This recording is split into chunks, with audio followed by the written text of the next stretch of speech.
अजीज़ान मिल्लत इस्लामिया, कुरान अज़ीम ने जो हुकूक दिए हैं, जिनमें एक हक भी ना अदा किया आपने तो जुल्म होगा, अदल नहीं होगा।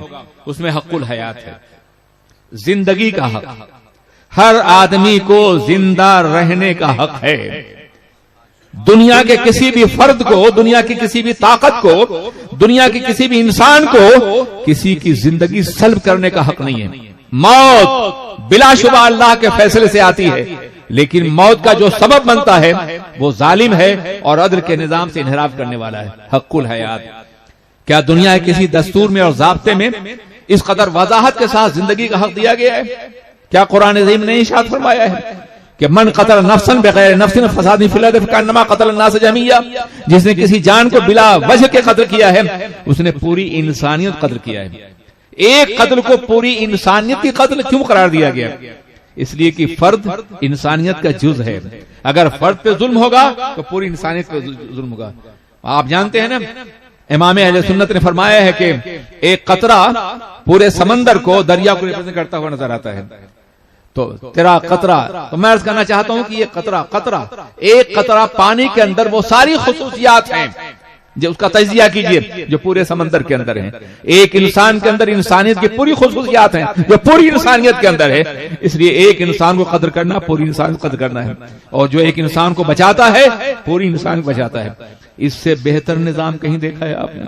अदल का इससे बेहतर तस्वुर देखा है जहां इंसानियत के एहतराम के लिए इतनी बुनियादें फराहम की गई हों? बहुत तफसीर है ये, सरसरी तौर पर गुजरूंगा। मुझे मालूम नहीं है कि आपने कितना टाइम रखा है इसके लिए, इस वसी तरीन मौजू के लिए। हक़ुल हयात के बाद दूसरा हक है हक़ुल हुर्रियत। हर इंसान को अपने इंसानी दायरे के अंदर रह करके आजादी का हक है। कोई किसी गुलाम नहीं बना सकता। स्लेवरी खत्म कर दी है इस कानून ने और इस ज़ाब्ते ने। हर इंसान आजाद पैदा हुआ है, उसे आजाद रहना है। उसे गुलाम बनाना, जंजीरों में जकड़ना और उसकी आजादी को सल्ब करना, खा वो जुबान की आजादी हो, फिक्र की आजादी हो, चलने फिरने की आजादी हो, मजहब की आजादी हो, ख्यालात की आजादी हो, इन आजादी पर पाबंदी लगाना दरअसल ये जुल्म है, ये अदल के खिलाफ है। हक़ुल हुर्रियत देना बेपनाह जरूरी है। हक़ हुर्रियत में जितने तफसीली अनावीन आते हैं उसके लिए बहुत ज्यादा वक्त चाहिए, बल्कि किताबें चाहिए। हक़ हुर्रियत है। उसके बाद हक़ुल मसावात है। हर इंसान को दूसरे इंसान से बराबर समझा जाए।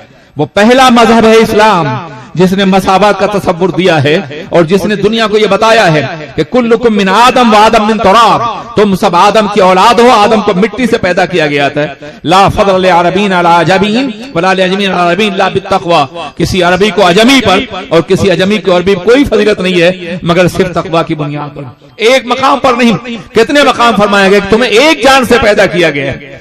और जहां ये कहा गया एक जान से पैदा किया, या अय्युहन नास कहा गया है, तमाम इंसानों को मुखातब किया गया है। तुम्हें एक जान से पैदा किया गया है। और जब एक जान से पैदा किया गया है तो एक दूसरे पे तफव्वुक, एक दूसरे बरतरी, एक दूसरे को गुलाम बनाना, एक दूसरे की तजलील करना, ये सारी बातें इंतहाई जाहिलाना और वहशियाना है। हर इंसान को दुनिया में जीने का मसावी हक हासिल है और मसावत की लंबी तारीफ है जिसका तस्करा यहां नहीं किया सकता। उसके बाद अल अदाला, हर इंसान को इंसाफ का हक हासिल है। खा वो गरीब हो या अमीर हो, सरमायादार हो या ताजदार हो, उसे यकीनी और लाजमी तौर पे इंसाफ मिलना चाहिए। अदालत और अदल के साथ होना चाहिए। अगर कोई शख्स, कोई हुक्मरान, कोई हुकूमत, कोई ममलकत तमाम इंसानों के साथ इंसाफ नहीं करती है तो वो जालिम है और अदल के निजाम को तबाह करने वाली है। ये भी बेपनाह जरूरी है। हक़ुल हिमायत, यकीनी तौर पे एक इंसान को दूसरे इंसान की हिमायत का जायज बुनियादों पे हिमायत का हक हासिल है, नाजायज बुनियादों पे नहीं। जालिम की हिमायत नहीं की जाएगी। आक़ाए दो जहां अलैहिस्सलातु वस्सलाम ने इरशाद फरमाया, उनसुर अख़ाका ज़ालिमन काना व मज़लूमा, अपने भाई की मदद करो खा तुम्हारा भाई हो जालिम हो या मजलूम हो। सहाबा किराम ने कहा, या रसूलल्लाह, मजलूम की मदद तो की जा सकती है मगर जालिमी कैसे? आप फरमा रहे हैं अपने भाई की मदद करो, जालिम हो या मजलूम हो। ये यूनान का भी कानून था। मेरे आका ने उसकी नई तशरीह दी, नया अंदाज दिया है। आका ने फरमाया अलैहिस्सलातु वस्सलाम, उनसुर अख़ाका ज़ालिमन काना व मज़लूमा, अपने भाई की मदद करो खा वो जालिम हो या मजलूम हो। सहाबा ने कहा, रसूलल्लाह, कैसा मिजाज बना दिया था मेरे आका ने। यूनान के सदियों के कानून को पैरों तले रौंद दिया है। साहबा ने पूछ रहे हैं या रसूलल्लाह जालिम की मदद कैसे होगी? कहा जालिम की मदद ये उसको जुल्म से बाज रखो, ये उसकी मदद है। जितना जुल्म करेगा उतना ही अज़ाब इलाही को अपने ऊपर ला देगा। आकाए दो जहां अलैहिस्सलाम तशरीफ फरमा है, एक जनाजा जा रहा है तो आप फरमाते हैं मुस्तरीहुन और मुस्तरा, ये जनाजा आराम देने वाला है या आराम पाने वाला है? साहबा कराम या कहा या रसूलल्लाह तशरीह, तो आपने फरमाया मेरे आका का अंदाज़े खिताब ये था कि जहन अलर्ट हो जाता, जहन मुकम्मल आमादा हो जाता था बात समझने के लिए। पहले वजाहत नहीं फरमाते थे बल्कि सवाल छोड़ देते थे ताकि जहन में बात बैठ जाए। सा कि रसूलल्लाह ये मुस्तरी और मुस्तरा यानी ये जनाजा जो है आराम देने वाला कैसे, आराम पाने वाला कैसे है? तो कहा अगर ये गुनाहगार है तो इसका बोझ कब्र में उतार दिया जाए, ये आराम देना है ले जाने वालों के लिए, और नेक है तो जल्दी कब्र उतारा जाए, अल्लाह की रहमतों से वाबस्ता कर दिया जाए।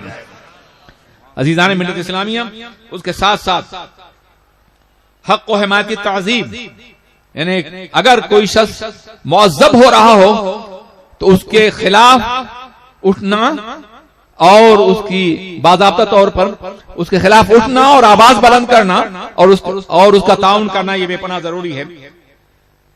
हक़्क़ुल मुशारका फिल हयातिल आम्मा, आम जिंदगी में एक दूसरे का शरीक होना। याद रखिए कि इंसान की बुनियाद ताउन और तमानों पर है। इंसान की बुनियाद, इंसान एक दूसरे की मदद और एक दूसरे के दिफा के बगैर जिंदा नहीं रह सकता है। बच्चा पैदा होता है तो पैदा होने के बाद ही ताउन और तमानों के रास्ते पे चलता है। माँ बाप घर वाले उस बच्चे की मदद भी करते हैं और बच्चे पे आने वाली मुश्किलात को दूर भी करते हैं। हर लम्हा ख्याल रहता है ये बच्चा गिर न जाए, इसे ठोकर न लग जाए। यही हाल पूरे माशरे का है कि पूरा माशरा मुशारकत करे, शिरकत करे एक दूसरे के ताउन के लिए, एक दूसरे की जरूरियात के लिए। भूखा हो खिलाया जाए, कमजोर हो पहनाया जाए, मजबूर हो मजबूरी दूर किया जाए, बेसहारा हो सहारा बना जाए, बेइल्म हो तालीम दी जाए, दीन से दूर हो दीन के रास्ते पे चलाया जाए। ये मुशारकत है। यानी मुसलमान सिर्फ मुसलमान नहीं बल्कि पूरी इंसानियत में वो सारी इंसानी कदरें हैं, उसमें एक दूसरे का शरीक करना बेपनाह जरूरी है। और ऐसा न किया जाए तो ये अदल नहीं होगा बल्कि ये मुकम्मल तौर पे जुल्म होगा। आप किसी भी अक़लियत पर जुल्म नहीं कर सकते, उनके हुकूक को मार नहीं सकते। आकाए दो जहां अलैहिस्सलाम फरमाया मुस्लिम ममलकत में अगर कोई जिम्मी है और उसके साथ किसी ने नाइंसाफी या जुल्म किया है और दुनिया में उसे इंसाफ नहीं मिला तो कल मैं खुदा की बारगाह में उसका वकील बनकर खड़ा होऊंगा, उसको इंसाफ दिलाऊंगा। ये आका फरमाते हैं। बताओ दुनिया की तारीख में किसी मजहब ने यह तसव्वुर दिया है, किसी निजाम ने यह तसव्वुर दिया है? दुनिया में तो इंसाफ करना ही है एक मुस्लिम हुकूमत को। अब यहां एक बात आती है जिम्मी की। आमतौर पर मुस्तशरिकीन यूरोप ने और दुनिया की दूसरी कौमों ने इसे बहुत ज्यादा भयानक बना के पेश किया है। जिम्मी माने वो लोग जो मुसलमानों के जिम्मे हों, जिनकी पूरी जिम्मेदारी मुसलमानों की जिम्मेदारी हो। इस लफ्ज को बाज़ाब्ता तौर पे आम करके इसका गलत माना पहना करके लोगों को इस्लाम से बागी करने की कोशिश की है। इसका मैं सही माना बताने की कोशिश करूंगा। वो लोग जो मुसलमानों के मुल्क में रहते हैं, मुसलमान जिम्मेदार है उनके सारे हुकूक का। यह है जिम्मी का मफ़हूम। उनकी इज्जत का, उनकी आबरू का, उनके जान का, उनके माल का, हर एक का तहफ़्फ़ुज़ करना हुकूमत इस्लामिया की जिम्मेदारी है। इसके बदले में उससे थोड़ा सा मुआवजा लिया जाता है। क्यों लिया जाता है? मुसलमान को ज़कात देना है, गैर मुस्लिम को नहीं। मुसलमान को की वरासत तकसीम होनी है, गैर मुस्लिम की नहीं। मुसलमान को अपने मुल्क के दफा के लिए जान देना है जिहाद में, गैर मुस्लिम की पाबंदी नहीं है। तो इन तमाम हुकूक के लिए ज़कात से ज्यादा कम, बहुत कम ज़कात बहर के बहुत ज्यादा है, 2.5% है, 1% भी नहीं बनता जो जिम्मियों से बाज़ाब्ता टैक्स दिया जाता। और ये इसलिए था कि उनके जान, उनकी माल की हिफाजत मुस्लिम हुकूमत कर रही है, मुसलमान फौजी कर रहे हैं, इसलिए उनकी ये है। अब आप अगर ये कहें कि आज टैक्स लगाया जाता है किसी कौम के ऊपर तो ये कोई ज्यादती तो नहीं है, टैक्स लगाना तो जरूरी है, उसके बगैर हुकूमत चलेगी कैसे? तो एक निजाम हुकूमत को संभालने के लिए और मुसलमानों के इंसाफ का यह आलम जग हजरत उमर फारूक रज़ियल्लाहु ताला अन्हु ने शाम पे कब्जा फरमाया। कब्जा नहीं किया, शाम उनके हवाले किया गया। और जब ईरान से जंग होने लगी और वहां जरूरत पड़ी दिफा के लिए तो आपने शामी फोर्सेस को ईरान में मुंतकिल किया, तो आपने तमाम जिम्मियों से लिए हुए टैक्स को वापस कर दिया। कहा चंद दिनों के लिए हम तुम्हारी हिफाजत नहीं कर सकते, इसलिए तुम इसे वापस ले लो। और जब उन्होंने लिया तो उनकी आंखों में आंसू थे और कहा जब तक रोमन हुकूमत करते थे वो हमको लूट के ले जाते थे, लेकिन तुम कितने अजीम हो कि तुमने जायज हक लिया है और तुम वापस कर रहे हो। यह हक़ुल अक़लियात है। और भी बहुत से दायरे हैं जिस पे गुफ्तगू की जाती है।